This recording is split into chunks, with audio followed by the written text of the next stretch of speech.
స్వర్ణముఖి నది పరివాహక ప్రాంతాన్ని అభివృద్ధి చేసే విధంగా రాష్ట్ర ప్రభుత్వం చర్యలు చేపడుతోందన్నారు టుడా చైర్మన్ డాలర్ దివాకర్ రెడ్డి. ఇందులో భాగంగా రాష్ట్ర ముఖ్యమంత్రి చంద్రబాబు నాయుడు ఆదేశాల మేరకు తిరుపతి నుండి శ్రీకాళహస్తి వరకు స్వర్ణముఖి నది ప్రాంతాన్ని అభివృద్ధి చేస్తామన్నారు. తిరుచానూరు వద్ద భక్తులు పుణ్య స్నానాలు ఆచరించేలా ఘాట్లు నిర్మిస్తామంటున్న టుడా చైర్మన్ డాలర్ దివాకర్ రెడ్డితో మా ప్రతినిధి కిరణ్ ఫేస్ టు ఫేస్. పుట్టి అదేవిధంగా కాళాశ్రీ మీదుగా వెళ్లి అదే సముద్రంలో కలుస్తుంది. అయితే ఈ స్వర్ణముఖి నదీ తీర ప్రాంతం మొత్తం గత 5 ఏళ్ల పాలనలో పూర్తిగా అక్రమానికి గురి అయిందని చెప్పేసి కూడా ఇప్పటికే ప్రభుత్వానికి ఒక నివేదిక వెళ్ళింది. అయితే దీని మీద ప్రభుత్వం కూడా సీరియస్ అయింది. దీని మీద పూర్తి స్థాయిలో ప్రక్షాళన చేపట్టేందుకు కూడా పథకాన్ని తీసుకుని వచ్చినట్టు కూడా తెలుస్తుంది.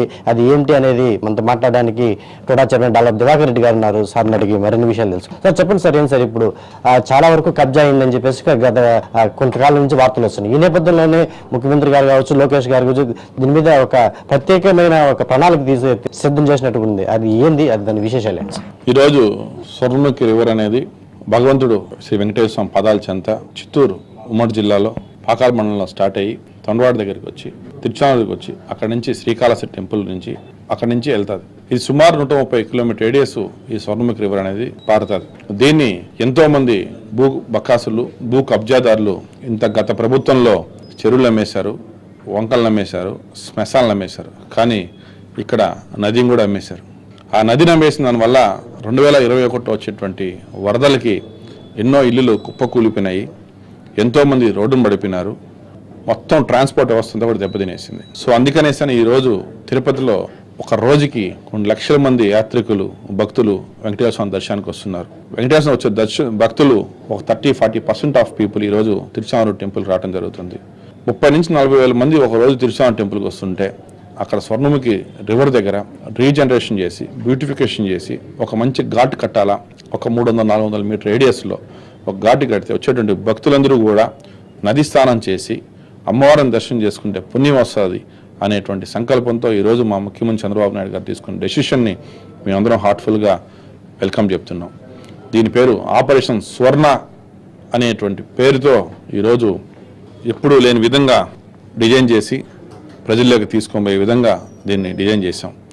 దీంట్లో ఎవరున్నా కూడా, ఎంత పెద్దవాళ్ళున్నా కూడా కాంప్రమైజ్ అయ్యే ప్రసక్తే లేదు.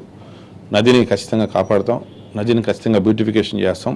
వచ్చేటువంటి భక్తులందరూ కూడా ఆ నదిలో నది స్నానం చేసే విధంగా డిజైన్ చేసి భక్తులకు అందరూ కూడా అందజేస్తామని కూడా చెప్తున్నాం. ఆ ప్రాంతంలోనే ఎందుకు ఎంచుకున్నారు? అక్కడ గత ప్రభుత్వంలో వైసీపీ నాయకులు అక్కడ ఎక్కువ కబ్జా చేశారని మీకు ఏమన్నా ఇన్ఫర్మేషన్ వచ్చిందా, లేకపోతే ఆ ప్రాంతంలో ఘాటు కట్టాలని చెప్పేసి ఎందుకు అనుకుంటున్నారు? తిరుచానూరు ప్రాంతంలో ఎందుకు ఎన్నుకున్నామంటే అక్కడ ఒక రోజుకి 30,000 మంది భక్తులు వస్తున్నారు. ఆ భక్తులకు అక్కడ నది స్నానం చేయాలనేటువంటి ఒక కోరిక ఉంటుంది. మనం ఎప్పుడో హిస్టరీలో చూస్తే కూడా ఎక్కడైనా కూడా గుడి ఉన్నటువంటి నదిలోకి వెళ్ళి మనం అక్కడ స్నానం చేసుకొని టెంపుల్కి వెళ్తాం. ఈరోజు మేము ధర్మస్థలంకి వెళ్తాం. ధర్మస్థలంలో ఒక నది వెళ్తుంది. ఆ నదిలో పోయి ఆ నదిలో మునిగి దర్శనానికి వెళ్తాం. ఈరోజు శబరిమలకి వెళ్తాం. ఆడ పంబా నది ఉంటుంది. ఆ పంబా నదిలో మునిగేసి మనం దర్శనానికి వెళ్తాం. అందులో భాగంగానే తిరుచానూరు దగ్గర స్వర్ణముఖి నది వెళ్తాం అన్నది. ఆ స్వర్ణముఖి నదిలో మునిగి అమ్మవారి దర్శనం చేసుకోవాలనేది మా ముఖ్యమంత్రి చంద్రబాబు నాయుడు గారి కోరిక. ఆ కోరిక మేరకే ఈరోజు మాకు ఇచ్చిన ఆపరేషన్ స్వర్ణ అనే దాన్ని ప్రజల్లో తీసుకెళ్తా ఉన్నాం. కళ్యాణ్ డ్యామ్ గేట్లు ఎత్తితే చాలు ఇక్కడ రామాపురం దగ్గర ఉన్న వంది కావచ్చు, అదేవిధంగా తిరుచానూరు దగ్గర ఉన్న వంది కాబట్టి ఇవన్నీ గత 21 సంబంధించి వర్షాలు వచ్చినప్పుడు అన్నీ కూడా కూలిపోయినాయి. ఇంతవరకు దాన్ని నిర్మించలేదు. అటు వెళ్ళే గ్రామాలు కూడా చాలా వరకు ఉన్నాయి, చాలా మంది ప్రజలు ఉన్నారు. ఒకవేళ వర్షాలు పడి ప్రవహిస్తే ఆ పక్క నుంచి పక్కకి పూర్తి స్థాయిలో పోవడం రావడం అనేది నిలిచిపోతాను. దీని ఏ విధంగా అక్కడ డెవలప్ చేస్తారు? దాన్ని ఏవైతే ఉన్నాయో ఆ దెబ్బతిన్న వాటిని పూర్తిగా నిర్మించేదానికైనా ముందుకైనా తీసుకెళ్తారు? గత ప్రభుత్వంలో ఉన్నటువంటి ఒక అవినీతి ఎమ్మెల్యే, ఒక అవినీతి చైర్మన్ 21లో బ్రిడ్జిలు కూలిపోతే 3.5 సంవత్సరం తర్వాత వాళ్ళు ప్రభుత్వం ఉన్నా కూడా ఆ బ్రిడ్జి గురించి ఏమాత్రం పట్టించుకోకుండా, దాని గురించి ఏం ఆలోచన లేకుండా ఇష్టానికి కాన్స్టిట్యూన్సీ వదిలేశారు. మా ఎన్డీఏ కూటమి ప్రభుత్వం వచ్చిన తర్వాత ఈరోజు ముఖ్యమంత్రి చంద్రబాబు నాయుడు గారు, మా యువనాయకుడు నారా లోకేష్ గారుతో డిస్కస్ చేయడం జరిగింది.